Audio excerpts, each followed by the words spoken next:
Political reporter Basavaraj ನವದೆಹಲಿಯಲ್ಲಿದ್ದಾರೆ. ಅಲ್ಲಿಂದನೇ ಈ ಬೆಳವಣಿಗೆಯನ್ನ ಟ್ರ್ಯಾಕ್ ಮಾಡಿ ಸುದ್ದಿಯನ್ನ ಕೊಡ್ತಾರೆ. ಈ ಕ್ಷಣಕ್ಕೆ ಲೈವ್ ನಲ್ಲಿ ಜಾಯ್ನ್ ಆಗಿದ್ದಾರೆ ಬಸವರಾಜ್. ಇವತ್ತಿನ ಹೈ ವೋಲ್ಟೇಜ್ ಮೀಟಿಂಗ್ ಮಹತ್ವವನ್ನ ಪಡೆದುಕೊಂಡಿದೆ, ಏನಾಗಬಹುದು?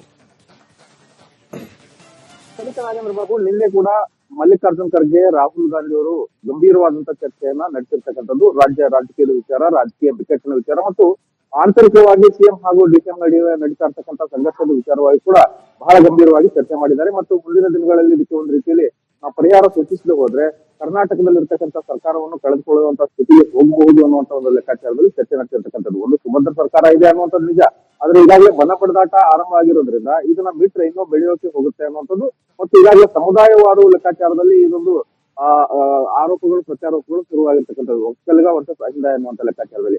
ಆ ನಿಟ್ಟಿನಲ್ಲಿ ಇನ್ನೂ ಗಂಭೀರವಾದಂತಹ ಚರ್ಚೆ ಆಗಿರ್ತಕ್ಕಂಥದ್ದು. ಇವತ್ತು ದೊಡ್ಡ ಮಟ್ಟದ ನಾಯಕರು ಅಂದ್ರೆ ಸೋನಿಯಾ ಗಾಂಧಿ, ರಾಹುಲ್ ಗಾಂಧಿ, ಮಲ್ಲಿಕಾರ್ಜುನ್ ಖರ್ಗೆ, ಇವ್ರು 3 ಜನ ಡಿಸೈಡ್ ಮಾಡ್ತಕ್ಕಂತಹ ಕಾಂಗ್ರೆಸ್ನ ಹೈಕಮಾಂಡ್ ನಾಯಕರು ಅವರು ಇವತ್ತು ಒಂದೆಡೆ ಸೇರ್ತಾ ಇದ್ದಾರೆ. ಬಹಳ ಪ್ರಮುಖವಾಗಿ ನಾಳಿಂದ ಸಂಸತ್ ಅಧಿವೇಶನ ಪ್ರಾರಂಭ ಆಗ್ತಾ ಇರೋದ್ರಿಂದ ಇವತ್ತು ಸಂಸದೀಯ ಮಂಡಳಿ ಸಭೆ ಇದೆ.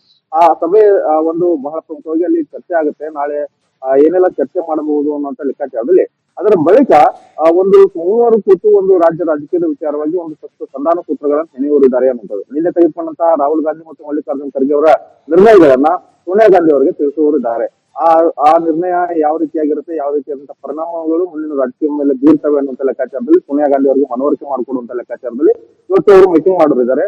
ಇವತ್ತು ಕರ್ನಾಟಕದ ವಿಚಾರವಾಗಿ ಬಹುತೇಕವಾಗಿ ಒಂದು ಸಂಧಾನ ಸೂತ್ರವನ್ನು ಹೆಣೆಯಬಹುದು. ಆ ಸಂಧಾನ ಸೂತ್ರವನ್ನು ಹೆಣೆದು ಇದೇ ವಾರದಲ್ಲಿ ಅಂದ್ರೆ ನಾಳೆ ನಾಡಿದ್ದಲ್ಲಿ ಮತ್ತೆ ಸಿಎಂ ಡಿಸಿಎಂಗೆ ಪುಲಾವ್ ಕೊಡುವಂತ ಸಾಧ್ಯತೆ ಇದೆ. ಯಾಕಂದ್ರೆ ಎಲ್ಲಾ ಹೈಕಮಾಂಡ್ ನಾಯಕರು ನಾಳೆ ನಾಡಿದ್ದೆಲ್ಲ ದೆಹಲಿಯಲ್ಲಿ ಇರ್ತಾರೆ. ಸಂಸತ್ ಅಧಿವೇಶನ ಪ್ರಾರಂಭ ಆಗ್ತಾ ಇರೋದ್ರಿಂದ ಮೊದಲ ದಿನ, ಎರಡನೇ ದಿನ ಗದ್ದಲದಲ್ಲಿ ಸಂಸತ್ ಅಧಿವೇಶನ ಮುಂದಕ್ಕೆ ಹೋದಂತ ಸಂದರ್ಭದಲ್ಲಿ ಸಿಎಂ ಹಾಗೂ ಡಿಸಿಎಂ ಅವರಿಗೆ ಪುಲಾವ್ ಕೊಟ್ಟು ಈ ರೀತಿಯಾದಂತಹ ಸಂಧಾನ ಸೂತ್ರಗಳನ್ನ ಹೆಣೆದಿದ್ದೇವೆ, ಇಬ್ಬರು ಕೂಡ ಫಾಲೋ ಮಾಡಬೇಕು, ಇಂತಿಂತಹ ದಿನ ಇಂತಿಂತಹ ವಿಚಾರಗಳನ್ನ ನೀವು ಇಬ್ರು ಅರ್ಥೈಸ್ಕೊಳ್ಬೇಕು, ಸದ್ಯದ ಮಟ್ಟಿಗೆ ಯಥಾಸ್ಥಿತಿಯನ್ನ ಕಾಪಾಡಿಕೊಳ್ಬೇಕು ಅನ್ನುವಂತ ನಿಟ್ಟಿನಲ್ಲಿ ಒಂದು ಸಂಧಾನ ಸೂತ್ರವನ್ನು ಕಡಿಮೆ ಮಾಡೋರಿದ್ದಾರೆ.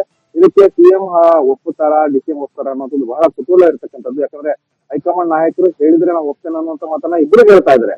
ಆದ್ರೆ ಅಧಿಕಾರ ಬಿಟ್ಕೊಡೋಕೆ ಸಿಎಂ ರೆಡಿ ಆಗ್ತಾರ ಅಥವಾ ಇನ್ನೊಂದಿಷ್ಟು ದಿನ ಮುಂದಕ್ಕೆ ಹೋಗುತ್ತೆ, ಇನ್ನೊಂದು ತಿಂಗಳು 2 ತಿಂಗಳು ನೀವು ಕಾಯ್ಬೇಕಂದ್ರೆ ಡಿಸಿಎಂ ಹೋಗ್ತಾರ ಅನ್ನೋದು ಬಹಳ ಪ್ರಶ್ನೆ ಇರ್ತಕ್ಕಂಥದ್ದು. ಯಾಕಂದ್ರೆ ಡಿಸಿಎಂ ಅವ್ರಿಗೆ ಪ್ರತಿ ಒಂದೊಂದು ದಿನ ಕೂಡ ಇಂಪಾರ್ಟೆಂಟ್ ಅನ್ನುವಂತ ಮಾತನ್ನು ಕೂಡ ಹೇಳ್ತಾ ಇದ್ರು. 7.5 ವರ್ಷ ಕಾಲಿದ್ದೇನೆ, 7.5 ವರ್ಷ ಆದ್ಮೇಲೆ ನನ್ನ ಮಾತು ಕೊಟ್ಟಂತೆ ಬಿಟ್ಕೊಡ್ಬೇಕು ಅನ್ನುವಂಥದ್ದು. ಅದೇ ಲೆಕ್ಕಾಚಾರದಲ್ಲಿ ಒಂದಷ್ಟು ದೇವರಾಜ್ ಅರಸು ಅವ್ರಿಗೆ ದಾಖಲೆ ಮಾಡುವಂಥದ್ದು, 17 ದಾಖಲೆ ಬಜೆಟ್ ಮಂಡಿಸ್ಬೇಕು ಅನ್ನುವಂಥದ್ದು ಮತ್ತು ಒಬಿಸಿ ಏನಿದೆ ಈ ಜಾತಿ ಗಣತಿ ಸೇರಿದಂತೆ ಒಂದಷ್ಟು ವಿಚಾರಗಳು ಅನುಷ್ಠಾನ ಮಾಡಬೇಕನ್ನುವಂತ ಲೆಕ್ಕಾಚಾರದಲ್ಲಿ ಸಿಎಂ ಸಿದ್ದರಾಮಯ್ಯ ಇರೋದ್ರಿಂದ ಈಗ ಏಕಾಏಕಿ ಅಧಿಕಾರ ಬಿಟ್ಟುಕೊಡಿ ಅಂತ ಬಂದಾಗ ಮತ್ತೆ ನೆನೆಗುದಿಗೆ ಬೀಳುವಂತ ಸಾಧ್ಯತೆಗಳಿದ್ದಾವೆ. ಆದ್ರಿಂದ ಸಿಎಂ ಅವರು ಒಂದಷ್ಟು ಸಮಯವನ್ನು ಕೇಳುವಂತ. ಓಕೆ, ಥ್ಯಾಂಕ್ ಯು ಬಸವರಾಜ್ ನಿಮ್ಮೆಲ್ಲ ಮಾಹಿತಿಗಾಗಿ.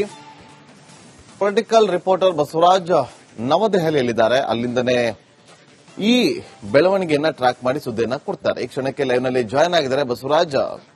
ಇವತ್ತಿನ ಹೈ ವೋಲ್ಟೇಜ್ ಮೀಟಿಂಗ್ ಮಹತ್ವವನ್ನ ಪಡೆದುಕೊಂಡಿದೆ, ಏನಾಗಬಹುದು? ನಾಗೇಂದ್ರ ಬಾಬು, ನಿನ್ನೆ ಕೂಡ ಮಲ್ಲಿಕಾರ್ಜುನ್ ಖರ್ಗೆ, ರಾಹುಲ್ ಗಾಂಧಿ ಅವರು ಗಂಭೀರವಾದಂತಹ ಚರ್ಚೆಯನ್ನ ನಡೆಸಿರ್ತಕ್ಕಂಥದ್ದು ರಾಜ್ಯ ರಾಜಕೀಯದ ವಿಚಾರ, ರಾಜಕೀಯ ಬಿಕ್ಕಟ್ಟಿನ ವಿಚಾರ ಮತ್ತು ಆಂತರಿಕವಾಗಿ ಸಿಎಂ ಹಾಗೂ ಡಿಸಿಎಂ ನಡುವೆ ನಡೀತಾ ಇರ್ತಕ್ಕಂಥ ಸಂಘರ್ಷದ ವಿಚಾರವಾಗಿ ಕೂಡ ಬಹಳ ಗಂಭೀರವಾಗಿ ಚರ್ಚೆ ಮಾಡಿದ್ದಾರೆ. ಮತ್ತು ಮುಂದಿನ ದಿನಗಳಲ್ಲಿ ಇದಕ್ಕೆ ಒಂದು ರೀತಿಯಲ್ಲಿ ಪರಿಹಾರ ಸೂಚಿಸದೆ ಹೋದ್ರೆ ಕರ್ನಾಟಕದಲ್ಲಿರ್ತಕ್ಕಂಥ ಸರ್ಕಾರವನ್ನು ಕಳೆದುಕೊಳ್ಳುವಂತಹ ಸ್ಥಿತಿಗೆ ಹೋಗಬಹುದು ಅನ್ನುವಂತ ಒಂದು ಲೆಕ್ಕಾಚಾರದಲ್ಲಿ ಚರ್ಚೆ ನಡೆಸಿರ್ತಕ್ಕಂಥದ್ದು. ಒಂದು ಸುಭದ್ರ ಸರ್ಕಾರ ಇದೆ ಅನ್ನುವಂಥದ್ದು ನಿಜ, ಆದ್ರೆ ಈಗಾಗಲೇ ಬಣ ಪಡೆದಾಟ ಆರಂಭ ಆಗಿರೋದ್ರಿಂದ ಇದನ್ನ ಬಿಟ್ರೆ ಇನ್ನೂ ಬೆಳೆಯೋಕೆ ಹೋಗುತ್ತೆ ಅನ್ನುವಂಥದ್ದು ಮತ್ತು ಈಗಾಗಲೇ ಸಮುದಾಯವಾರು ಲೆಕ್ಕಾಚಾರದಲ್ಲಿ ಇದೊಂದು ಆರೋಪಗಳು ಪ್ರತ್ಯಾರೋಪಗಳು ಶುರುವಾಗಿರ್ತಕ್ಕಂಥದ್ದು, ಒಕ್ಕಲಿಗ ವರ್ಸಸ್ ಅಹಿಂದ ಎನ್ನುವಂತ ಲೆಕ್ಕಾಚಾರದಲ್ಲಿ. ಆ ನಿಟ್ಟಿನಲ್ಲಿ ಇನ್ನೂ ಗಂಭೀರವಾದಂತಹ ಚರ್ಚೆ ಆಗಿರ್ತಕ್ಕಂಥದ್ದು. ಇವತ್ತು ದೊಡ್ಡ ಮಟ್ಟದ ನಾಯಕರು ಅಂದ್ರೆ ಸೋನಿಯಾ ಗಾಂಧಿ, ರಾಹುಲ್ ಗಾಂಧಿ, ಮಲ್ಲಿಕಾರ್ಜುನ್ ಖರ್ಗೆ, ಇವ್ರು 3 ಜನ ಡಿಸೈಡ್ ಮಾಡ್ತಕ್ಕಂತಹ ಕಾಂಗ್ರೆಸ್ನ ಹೈಕಮಾಂಡ್ ನಾಯಕರು ಅವರು ಇವತ್ತು ಒಂದೆಡೆ ಸೇರ್ತಾ ಇದ್ದಾರೆ. ಬಹಳ ಪ್ರಮುಖವಾಗಿ ನಾಳಿಂದ ಸಂಸತ್ ಅಧಿವೇಶನ ಪ್ರಾರಂಭ ಆಗ್ತಾ ಇರೋದ್ರಿಂದ ಇವತ್ತು ಸಂಸದೀಯ ಮಂಡಳಿ ಸಭೆ ಇದೆ. ಆ ಸಭೆ ಒಂದು ಬಹಳ ಪ್ರಮುಖವಾಗಿ ಅಲ್ಲಿ ಚರ್ಚೆ ಆಗುತ್ತೆ. ನಾಳೆ ಏನೆಲ್ಲ ಚರ್ಚೆ ಮಾಡಬಹುದು ಅನ್ನುವಂತ ಲೆಕ್ಕಾಚಾರದಲ್ಲಿ ಅದರ ಬಳಿಕ ಒಂದು ಮೂವರು ಕೂತು ಒಂದು ರಾಜ್ಯ ರಾಜಕೀಯದ ವಿಚಾರವಾಗಿ ಒಂದಷ್ಟು ಸಂಧಾನ ಸೂತ್ರಗಳನ್ನು ಹೆಣೆಯೂರಿದ್ದಾರೆ ಅನ್ನುವಂಥದ್ದು. ನಿನ್ನೆ ತೆಗೆದುಕೊಂಡಂತಹ ರಾಹುಲ್ ಗಾಂಧಿ ಮತ್ತು ಮಲ್ಲಿಕಾರ್ಜುನ್ ಖರ್ಗೆ ಅವರ ನಿರ್ಣಯಗಳನ್ನ ಸೋನಿಯಾ ಗಾಂಧಿ ಅವರಿಗೆ ತಿಳಿಸುವರಿದ್ದಾರೆ. ಆ ನಿರ್ಣಯ ಯಾವ ರೀತಿಯಾಗಿರುತ್ತೆ, ಯಾವ ರೀತಿಯಾದಂತಹ ಪರಿಣಾಮಗಳು ಮುಂದಿನ ರಾಜಕೀಯ ಮೇಲೆ ಬೀರ್ತವೆ ಅನ್ನುವಂತ ಲೆಕ್ಕಾಚಾರದಲ್ಲಿ ಸೋನಿಯಾ ಗಾಂಧಿ ಅವರಿಗೆ ಮನವರಿಕೆ ಮಾಡಿಕೊಡುವಂತ ಲೆಕ್ಕಾಚಾರದಲ್ಲಿ ಇವತ್ತು ಅವರು ಮೀಟಿಂಗ್ ಮಾಡೋರಿದ್ದಾರೆ. ಇವತ್ತು ಕರ್ನಾಟಕದ ವಿಚಾರವಾಗಿ ಬಹುತೇಕವಾಗಿ ಒಂದು ಸಂಧಾನ ಸೂತ್ರವನ್ನು ಹೆಣೆಯಬಹುದು. ಆ ಸಂಧಾನ ಸೂತ್ರವನ್ನು ಹೆಣೆದು ಇದೇ ವಾರದಲ್ಲಿ ಅಂದ್ರೆ ನಾಳೆ ನಾಡಿದ್ದಲ್ಲಿ ಮತ್ತೆ ಸಿಎಂ ಡಿಸಿಎಂಗೆ ಪುಲಾವ್ ಕೊಡುವಂತ ಸಾಧ್ಯತೆ ಇದೆ. ಯಾಕಂದ್ರೆ ಎಲ್ಲಾ ಹೈಕಮಾಂಡ್ ನಾಯಕರು ನಾಳೆ ನಾಡಿದ್ದೆಲ್ಲ ದೆಹಲಿಯಲ್ಲಿ ಇರ್ತಾರೆ. ಸಂಸತ್ ಅಧಿವೇಶನ ಪ್ರಾರಂಭ ಆಗ್ತಾ ಇರೋದ್ರಿಂದ ಮೊದಲ ದಿನ ಎರಡನೇ ದಿನ ಗದ್ದಲದಲ್ಲಿ ಸಂಸತ್ ಅಧಿವೇಶನ ಮುಂದಕ್ಕೆ ಹೋದಂತ ಸಂದರ್ಭದಲ್ಲಿ ಸಿಎಂ ಹಾಗೂ ಡಿಸಿಎಂ ಅವರಿಗೆ ಬುಲಾವ್ ಕೊಟ್ಟು ಈ ರೀತಿಯಾದಂತಹ ಸಂಧಾನ ಸೂತ್ರಗಳನ್ನ ಹೆಣೆದಿದ್ದೇವೆ. ಇಬ್ಬರು ಕೂಡ ಫಾಲೋ ಮಾಡಬೇಕು. ಇಂತಿಂತಹ ದಿನ ಇಂತಿಂತಹ ವಿಚಾರಗಳನ್ನ ನೀವು ಇಬ್ರು ಅರ್ಥೈಸ್ಕೊಳ್ಬೇಕು. ಸದ್ಯದ ಮಟ್ಟಿಗೆ ಯಥಾಸ್ಥಿತಿಯನ್ನ ಕಾಪಾಡಿಕೊಳ್ಬೇಕು ಅನ್ನುವಂತ ನಿಟ್ಟಿನಲ್ಲಿ ಒಂದು ಸಂಧಾನ ಸೂತ್ರವನ್ನು ಕನ್ವೆ ಮಾಡೋರಿದ್ದಾರೆ. ಇದಕ್ಕೆ ಸಿಎಂ ಒಪ್ಪುತ್ತಾರ, ಡಿಸಿಎಂ ಒಪ್ತಾರ ಅನ್ನೋದು ಬಹಳ ಕುತೂಹಲ ಇರ್ತಕ್ಕಂಥದ್ದು. ಯಾಕಂದ್ರೆ ಹೈಕಮಾಂಡ್ ನಾಯಕರು ಹೇಳಿದ್ರೆ ನಾವು ಒಪ್ತೇನೆ ಅನ್ನುವಂತ ಮಾತನ್ನ ಇಬ್ರು ಹೇಳ್ತಾ ಇದ್ದಾರೆ. ಆದ್ರೆ ಅಧಿಕಾರ ಬಿಟ್ಕೊಡೋಕೆ ಸಿಎಂ ರೆಡಿ ಆಗ್ತಾರ ಅಥವಾ ಇನ್ನೊಂದಿಷ್ಟು ದಿನ ಮುಂದಕ್ಕೆ ಹೋಗುತ್ತೆ, ಇನ್ನೊಂದು ತಿಂಗಳು 2 ತಿಂಗಳು ನೀವು ಕಾಯ್ಬೇಕಾದ್ರೆ ಡಿಸಿಎಂ ಹೋಗ್ತಾರ ಅನ್ನೋದು ಬಹಳ ಪ್ರಶ್ನೆ ಇರ್ತಕ್ಕಂಥದ್ದು. ಯಾಕಂದ್ರೆ ಡಿಸಿಎಂ ಅವರಿಗೆ ಪ್ರತಿ ಒಂದೊಂದು ದಿನ ಕೂಡ ಇಂಪಾರ್ಟೆಂಟ್ ಅನ್ನುವಂತ ಮಾತನ್ನು ಕೂಡ ಹೇಳ್ತಾ ಇದ್ರು. 2.5 ವರ್ಷ ಕಾಲಿದ್ದಾನೆ, 2.5 ವರ್ಷ ಆದ್ಮೇಲೆ ನನ್ನ ಮಾತುಕತೆ ಬಿಟ್ಕೊಡ್ಬೇಕು ಅನ್ನುವಂಥದ್ದು. ಅದೇ ಲೆಕ್ಕಾಚಾರದಲ್ಲಿ ಒಂದಷ್ಟು ದೇವರಾಜ್ ಅರಸು ಅವರಿಗೆ ದಾಖಲೆ ಮಾಡುವಂತದ್ದು, 17 ದಾಖಲೆ ಬಜೆಟ್ ಮಂಡಿಸಬೇಕು ಅನ್ನುವಂಥದ್ದು ಮತ್ತು ಒಬಿಸಿ ಏನಿದೆ ಈ ಜಾತಿ ಗಣತಿ ಸೇರಿದಂತೆ ಒಂದಷ್ಟು ವಿಚಾರಗಳು ಅನುಷ್ಠಾನ ಮಾಡಬೇಕನ್ನುವಂತ ಲೆಕ್ಕಾಚಾರದಲ್ಲಿ ಸಿಎಂ ಸಿದ್ದರಾಮಯ್ಯ ಇರೋದ್ರಿಂದ ಈಗ ಏಕಾಏಕಿ ಅಧಿಕಾರ ಬಿಟ್ಟುಕೊಡಿ ಅಂತ ಬಂದಾಗ ಮತ್ತೆ ನೆನೆಗುದಿಗೆ ಬೀಳುವಂತ ಸಾಧ್ಯತೆಗಳು ಇದಾವೆ. ಆದ್ರಿಂದ ಸಿಎಂ ಅವರು ಒಂದಷ್ಟು ಸಮಯವನ್ನು ಕೇಳುವಂತ. ಓಕೆ, ಥ್ಯಾಂಕ್ ಯು ಬಸವರಾಜ್ ನಿಮ್ಮೆಲ್ಲ ಮಾಹಿತಿಗಾಗಿ. ಪೊಲಿಟಿಕಲ್ ರಿಪೋರ್ಟರ್ ಬಸವರಾಜ್ ನವದೆಹಲಿಯಲ್ಲಿದ್ದಾರೆ. ಅಲ್ಲಿಂದನೇ ಈ ಬೆಳವಣಿಗೆಯನ್ನ ಟ್ರ್ಯಾಕ್ ಮಾಡಿ ಸುದ್ದಿಯನ್ನ ಕೊಡ್ತಾರೆ. ಈ ಕ್ಷಣಕ್ಕೆ ಲೈವ್ ನಲ್ಲಿ ಜಾಯ್ನ್ ಆಗಿದ್ದಾರೆ ಬಸವರಾಜ್. ಇವತ್ತಿನ ಹೈ ವೋಲ್ಟೇಜ್ ಮೀಟಿಂಗ್ ಮಹತ್ವವನ್ನ ಪಡೆದುಕೊಂಡಿದೆ, ಏನಾಗಬಹುದು?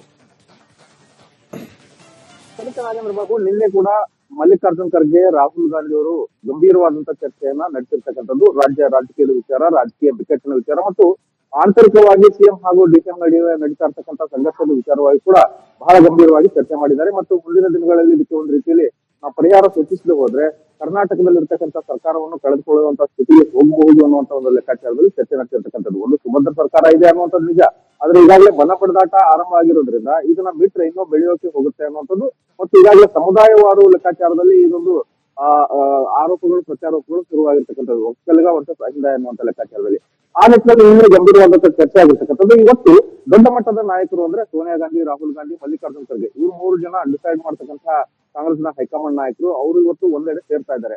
ಬಹಳ ಪ್ರಮುಖವಾಗಿ ನಾಳಿಂದ ಸಂಸತ್ ಅಧಿವೇಶನ ಪ್ರಾರಂಭ ಆಗ್ತಾ ಇರೋದ್ರಿಂದ ಇವತ್ತು ಸಂಸದೀಯ ಮಂಡಳಿ ಸಭೆ ಇದೆ. ಆ ಸಭೆ ಒಂದು ಬಹಳ ಪ್ರಮುಖವಾಗಿ ಅಲ್ಲಿ ಚರ್ಚೆ ಆಗುತ್ತೆ. ನಾಳೆ ಏನೆಲ್ಲ ಚರ್ಚೆ ಮಾಡಬಹುದು ಅನ್ನುವಂತ ಲೆಕ್ಕಾಚಾರದಲ್ಲಿ ಅದರ ಬಳಿಕ ಒಂದು ಮೂವರು ಕೂತು ಒಂದು ರಾಜಕೀಯದ ವಿಚಾರವಾಗಿ ಒಂದಷ್ಟು ಸಂಧಾನ ಸೂತ್ರಗಳನ್ನು ಹೆಣೆಯೂರಿದ್ದಾರೆ ಅನ್ನುವಂಥದ್ದು. ನಿನ್ನೆ ತೆಗೆದುಕೊಂಡಂತಹ ರಾಹುಲ್ ಗಾಂಧಿ ಮತ್ತು ಮಲ್ಲಿಕಾರ್ಜುನ್ ಖರ್ಗೆ ಅವರ ನಿರ್ಣಯಗಳನ್ನ ಸೋನಿಯಾ ಗಾಂಧಿ ಅವರಿಗೆ ತಿಳಿಸುವರಿದ್ದಾರೆ. ಆ ನಿರ್ಣಯ ಯಾವ ರೀತಿಯಾಗಿರುತ್ತೆ, ಯಾವ ರೀತಿಯಾದಂತಹ ಪರಿಣಾಮಗಳು ಮುಂದಿನ ರಾಜಕೀಯ ಮೇಲೆ ಬೀರ್ತವೆ ಅನ್ನುವಂತ ಲೆಕ್ಕಾಚಾರದಲ್ಲಿ ಸೋನಿಯಾ ಗಾಂಧಿ ಅವರಿಗೆ ಮನವರಿಕೆ ಮಾಡಿಕೊಡುವಂತ ಲೆಕ್ಕಾಚಾರದಲ್ಲಿ ಇವತ್ತು ಅವರು ಮೀಟಿಂಗ್ ಮಾಡೋರಿದ್ದಾರೆ. ಇವತ್ತು ಕರ್ನಾಟಕದ ವಿಚಾರವಾಗಿ ಬಹುತೇಕವಾಗಿ ಒಂದು ಸಂಧಾನ ಸೂತ್ರವನ್ನು ಹೆಣೆಯಬಹುದು. ಆ ಸಂಧಾನ ಸೂತ್ರವನ್ನು ಹೆಣೆದು ಇದೇ ವಾರದಲ್ಲಿ ಅಂದ್ರೆ ನಾಳೆ ನಾಡಿದ್ದಲ್ಲಿ ಮತ್ತೆ ಸಿಎಂ ಡಿಸಿಎಂಗೆ ಬುಲಾವ್ ಕೊಡುವಂತ ಸಾಧ್ಯತೆ ಇದೆ. ಯಾಕಂದ್ರೆ ಎಲ್ಲಾ ಹೈಕಮಾಂಡ್ ನಾಯಕರು ನಾಳೆ ನಾಡಿದ್ದೆಲ್ಲ ದೆಹಲಿಯಲ್ಲಿ ಇರ್ತಾರೆ. ಸಂಸತ್ ಅಧಿವೇಶನ ಪ್ರಾರಂಭ ಆಗ್ತಾ ಇರೋದ್ರಿಂದ ಮೊದಲ ದಿನ ಎರಡನೇ ದಿನ ಗದ್ದಲದಲ್ಲಿ ಸಂಸತ್ ಅಧಿವೇಶನ ಮುಂದಕ್ಕೆ ಹೋದಂತ ಸಂದರ್ಭದಲ್ಲಿ ಸಿಎಂ ಹಾಗೂ ಡಿಸಿಎಂ ಅವರಿಗೆ ಬುಲಾವ್ ಕೊಟ್ಟು ಈ ರೀತಿಯಾದಂತಹ ಸಂಧಾನ ಸೂತ್ರಗಳನ್ನ ಹೆಣೆದಿದ್ದೇವೆ. ಇಬ್ಬರು ಕೂಡ ಫಾಲೋ ಮಾಡಬೇಕು.